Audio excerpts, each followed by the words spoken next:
¿Qué tal amigos? ¿Cómo están? Muy buenas noches. Me da mucho gusto saludarlos. Soy Ricardo García Santander. Le doy la más cordial bienvenida a Desafíos, donde siempre analizamos los temas de relevancia en la realidad nacional, sobre todo porque surgieron muchas inquietudes, muchas dudas, que hoy vamos a tratar de despejar en este programa que está dedicado a las reformas que a partir del lunes 1 de abril entran en vigencia. Estamos hablando de reformas a la ley de bancos y grupos financieros. Tenemos que entender cuáles son los alcances de estas reformas, qué implica o qué son estas cuentas inactivas, qué pasa con las cuentas offshore y algunos otros datos importantes de esta nueva herramienta con la que va a contar la Superintendencia de Bancos para tener sobre todo más controles del sistema bancario y dar más seguridad a los usuarios del sistema en el país. Ese es el tema que vamos a abordar esta noche en Desafíos. Veamos el siguiente reportaje.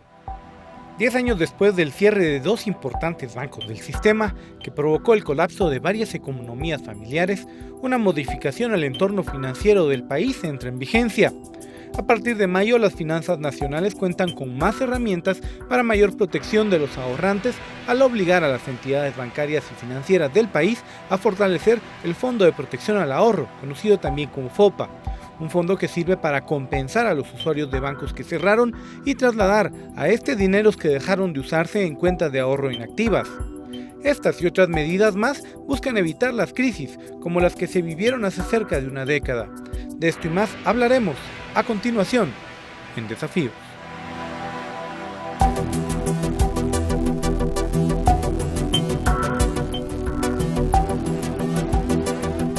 Bueno, interesante lo que acabamos de ver en este reportaje introductorio donde se habla a grandes rasgos de lo que implican estos cambios. Después de 10 años se da una importante modificación, una nueva herramienta con la que cuenta la Superintendencia de Bancos y por eso esta noche vamos a poder profundizar en algunos temas importantes brindándoles a ustedes un panorama completo de lo que ocurre con estas reformas y lo que implica para el sistema financiero del país. Por eso me da mucho gusto presentar a quienes nos acompañan esta noche. Está con nosotros el licenciado Hugo Rafael Orochón Mérida, Intendente de Estudios y Tecnología de la Superintendencia de Bancos. ¿Cómo le va? Buenas noches. Gracias por Muy buenas noches, Ricardo. Es un gusto estar compartiendo contigo este espacio. Buenas noches. Y también está con nosotros el licenciado Eduardo Soto, el supervisor del área de normativa de la Superintendencia de Bancos. ¿Cómo está? Ricardo, bien, muchas gracias. ¿Cómo están? Un placer. Bueno, tema interesante. Una reforma que se da ya por mayo del año 2002, que trajo cambios importantes al sistema bancario, al control de grupos financieros, pero ¿por qué era tan importante esta reforma? ¿Era el momento más oportuno para hacerlo? ¿Cómo podemos explicar este tema? ¿Por qué se da la reforma? Como bien se comenta, en el año 2002, el decreto 19-2002 del Congreso de la República incorpora una nueva ley de bancos y grupos financieros al sistema supervisado por la Superintendencia de Bancos. Obviamente hay una experiencia ya recorrida, hay nuevas tendencias, nuevos productos que se van desarrollando en el mercado y se encuentra la necesidad en este momento de fortalecer aspectos prudenciales, aspectos de gestión de las mismas entidades, aspectos de alguna manera reforzar los temas de supervisión efectivamente, y eso es lo que de alguna manera está provocando que a partir del 1 de abril tengamos incorporadas nuevas modificaciones a la ley de bancos y grupos financieros que dentro de estos aspectos pues van de alguna manera fortaleciendo como comentábamos, Ricardo. Si hiciéramos una revisión de lo que ha ocurrido en estos 10 años, ¿qué tanto ha cambiado el sistema bancario, el sistema de grupos financieros en el país a grandes rasgos? Hemos visto realmente modificaciones que también tienen que ver con reglas del juego distintas a nivel internacional y que también tienen sus repercusiones en Guatemala. ¿Qué pasó en estos 10 años? Sí, claro, digamos, el desarrollo de los mercados, los nuevos productos que aparecen y que están a servicio del público, tienen como base fundamental precisamente temas importantes. En Guatemala uno de ellos es la inclusión financiera, ¿verdad? Entonces, productos innovadores que permiten tener nuevos servicios. Hablamos de desarrollo tecnológico también, el tema de banca en el teléfono celular, telefonía móvil, entidades microfinancieras que también ofrecen productos interesantes, etcétera, ¿verdad? Entonces, todos estos temas obligan de alguna manera a que el marco legal también busque una actualización que permita siempre el desarrollo de ese sistema financiero de una manera ordenada y que de esta manera también se mantenga en sus niveles adecuados de estabilidad, solvencia, liquidez, que es a lo que se apunta, ¿verdad? Como siempre en el sistema nacional. Entonces, a preservar ello. Cuando hablamos a grandes rasgos de cualquier tipo de reformas, estamos hablando nada más ni nada menos que de bancos, de grupos financieros. Pensamos qué sector se ve beneficiado. Si hay una reforma es porque el cambio era necesario, era inminente, había que hacerlo.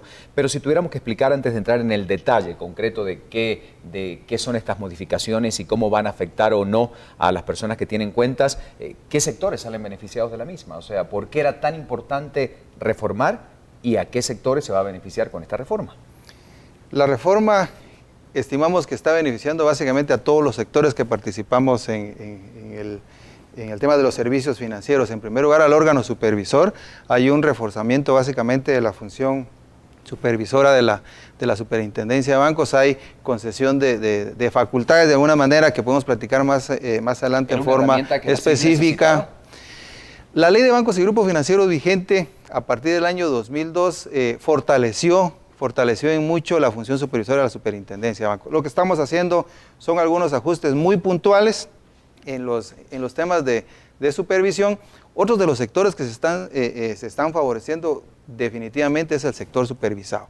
Hay algún fortalecimiento en el tema de gestión de las mismas entidades, en aspectos puntuales como fortalecimiento de los límites, por ejemplo, para la concesión de financiamientos, y de alguna manera los beneficiarios. Yo creo que todas estas reformas, el propósito de alguna manera que tienen es fortalecer el resguardo de los depósitos de los cuentavientes, y hay algunos aspectos muy puntuales como por ejemplo el establecimiento de la institución del beneficiario, que no la teníamos, el tema de las cuentas inactivas que se ha discutido ya bastante, que son aspectos muy puntuales que van dirigidos de igual manera a los beneficiarios. Y el público en general con el fortalecimiento de la disciplina de mercado que está requiriendo ya la calificación anual por parte de una calificadora de riesgos registrada en la Superintendencia de Bancos, es un beneficio general para el público que está ansioso de contar con más información disponible para tomar de una mejor manera sus decisiones en función de las inversiones que vaya a efectuar en el sistema supervisado. Bueno, ustedes van a continuar aquí con nosotros. ¿Agregar algo antes de la pausa en relación a lo que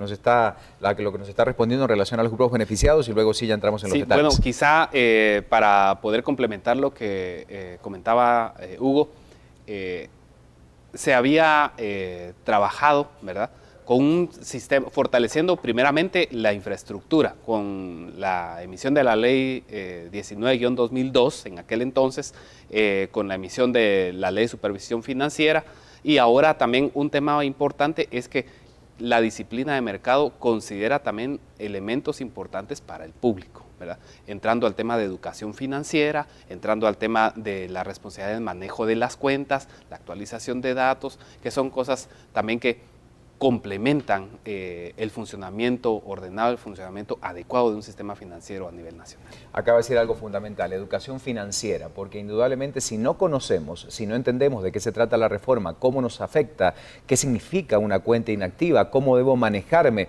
en esta situación, pues es muy difícil que no solamente pueda opinar sobre el tema, sino también empezar a actuar a beneficio de la persona, por supuesto, que es titular de cualquiera de estas cuentas. Vamos a tratar de entender mucho más, de explorar este camino de estas reformas. Esto será luego de la pausa. Hoy nos acompaña la gente de la Superintendencia de Bancos para poder entender lo que esto implica. Esto luego de la pausa, esta noche en Desafío. Ya volvemos.